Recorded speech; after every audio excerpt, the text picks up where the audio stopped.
I'm Carl Taylor. I'm part of the World Community Leadership Project. We're very, very honored, and more than honored. We're just thrilled that we have our person after Dr. Wharton giving an inaugural interview, that we have Maurita Coley here, who is now based in, well, now you're based in Washington, D.C. Washington, right. She is an alumnus of Cass Tech in Detroit, but more for this, her connection, strong connection to Dr. Wharton and the Wharton years at Michigan State University. So, Maurita, why don't you give us some background, including the correct title, what you're doing now. Okay.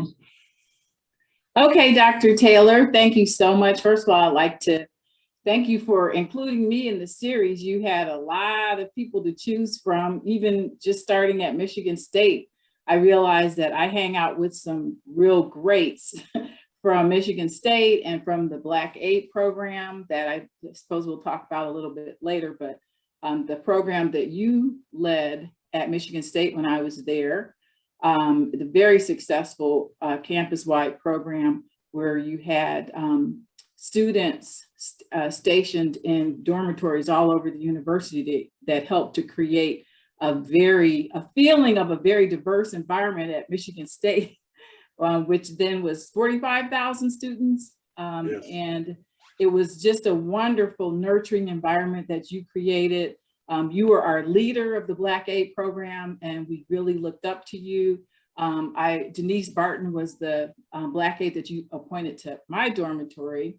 But also Dr. James Weathers, I remember, was a Black Aid. And just, I realized that you have such a wealth of people to choose from Michigan State. And a lot of them are people that I'm on text. I've maintained my connections with my MSU people, even though I've been away for many years, but just some very successful people I'd like to just mention, such as my roommate, Angela Brown, who was one of the first Black buyers for a major merchandising company. Ernie Green of the Little Rock Nine. A lot of people don't even know that Ernie Green of the Little Rock Nine is a civil rights leader who was a Michigan State alum, and we are stewards at Metropolitan AME, one of my other communities. And Michael Hyder, who's president of the Executive Leadership Council, which is an association of Black executives at Fortune 500 companies.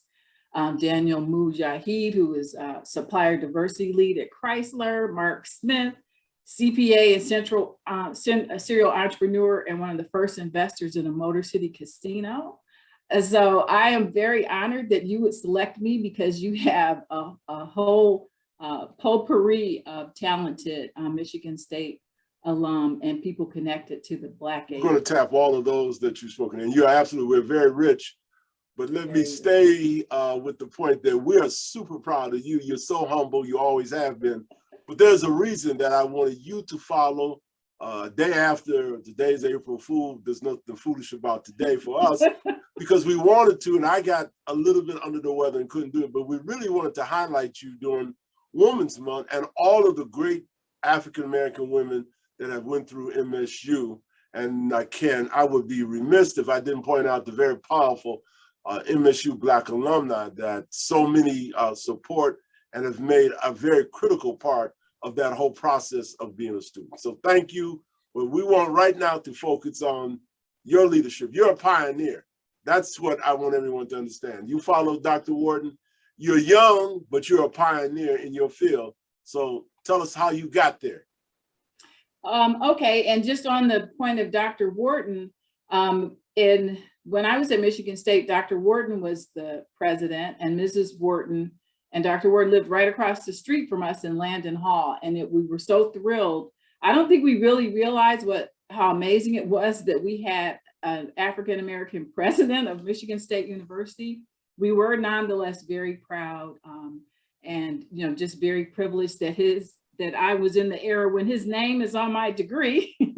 And Angela, my roommate, and I had a chance to go over to the president's house and visit with Mrs. Wharton back then, when she was walking her dog, and that really left an impression on us because, you know, you just go over across the street to the president's house, and it just made, I think it helped to make us feel as if things were accessible to us, you know, coming from Detroit. And in my case, first generation college trained. I grew up in Ebenezer AME Church in Detroit. I'm a fiercely devoted family person, a wife, a daughter, a sister. I have 4 younger brothers. I'm the oldest, so I did not get spoiled when people, you know, say, oh, you had 4 brothers to protect you. It's like, no, I was the oldest, so I was like the bossy second mom. But my hero in life is my grandmother, who's 104 years old, from Brookhaven, Mississippi. And until recently, she was still preparing the Thanksgiving dinners. So I met my husband late in life, but I guess God saved the best for last, because I think we both benefited from marrying later. So on the personal side, I've lived in Washington for many years, but my roots are in Detroit. I've had a very phenomenal career. I mean, I'm really blessed. I check off a lot of boxes. I'm a lawyer, a writer, I've been a business executive, a nonprofit social impact executive. I've had my own law and consulting business, such as now. I retired recently from president and CEO of the Multicultural Media, Telecom, and Internet Council. And we were primarily focusing on promoting ownership, minority ownership in media and telecommunications, and bridging the digital divide. I went to CAS, as you mentioned. I started working when I was 11 years old as a radio dispatcher for my grandfather's construction company. And going to CAS and studying business, I always had a job and was able to, you know, help out with the family and also take care of my own expenses. Career-wise, I started out of the Detroit News, wanted to be a journalist, but then ended up, Denise Barton, who we'll talk about later, my Black aide at Michigan State, allowed me to sleep on her sofa for a semester so I could take advantage of an internship at the Washington Monthly magazine.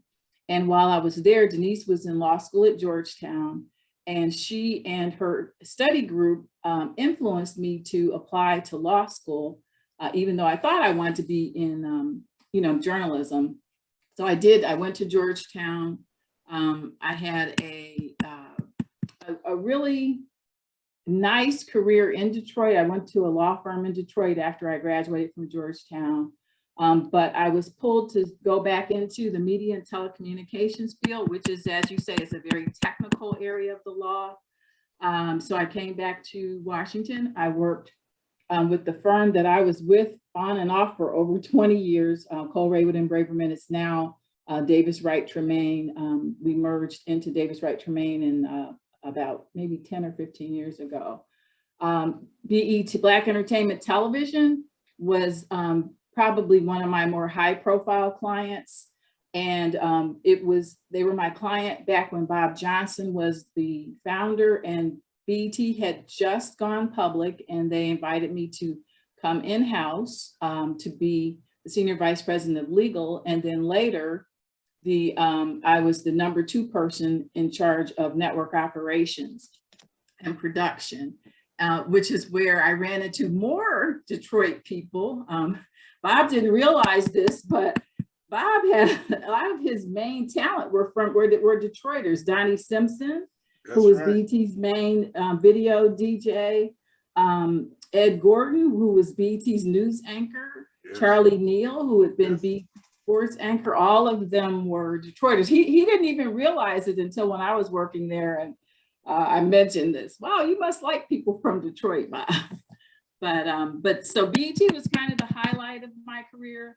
But later in my career, I started working in social impact. I was executive director of a nonprofit that focuses on wealth building primarily for people in the Washington, D.C. metropolitan area. And as I mentioned, I retired recently as president and CEO of a nonprofit that's You're too young to retire. Rewire, that's what we call it, Rewire. Rewired, okay. Uh-huh. Well, I think that we want young people in particular, and those from public universities and the HBC schools and all of that to understand that you are a pioneer, and it's caught me, and you're so young, but you are a pioneer. So the hard work that you put in is really what we want people to look at. We would invite them, as we did with Dr. Warden, to look at his credentials. His credentials are way too long to put into a podcast or even a documentary in an hour. You have so much, and you're right behind him. And the fact that you are a young woman, we're talking about what young women are contributing to the society, to the Black community, but to the multicultural community. Is there anything that you see that will prepare people better for the future? Because we're not the same as we were when you entered back in the 70s.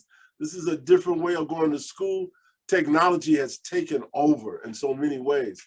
Is there anything that you can say that would make people understand better what it takes?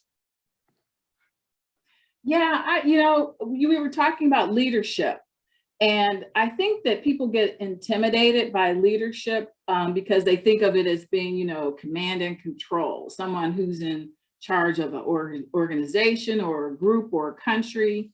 But I think that all of us can be leaders, and because a leader is really somebody who motivates and inspires people to act in a certain way.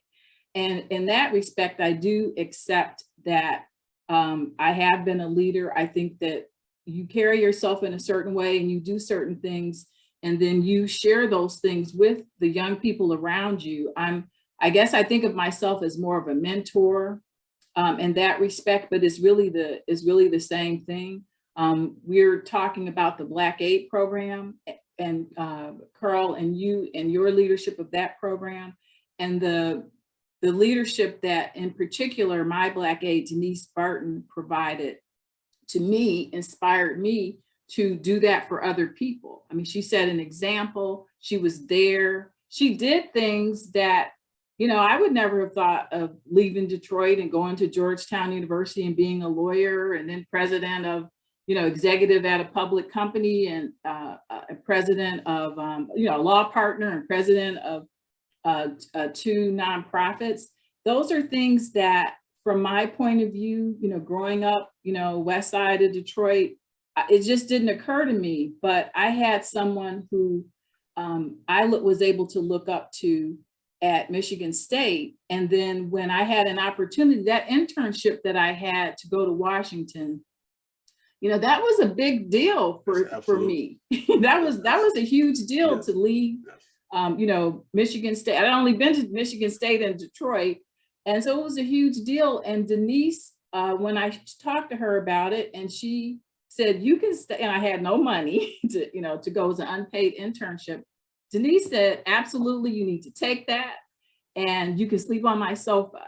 And so those kinds of things, I think, represent not only leadership and her sharing her networks, because that was the other thing. Denise was a hub.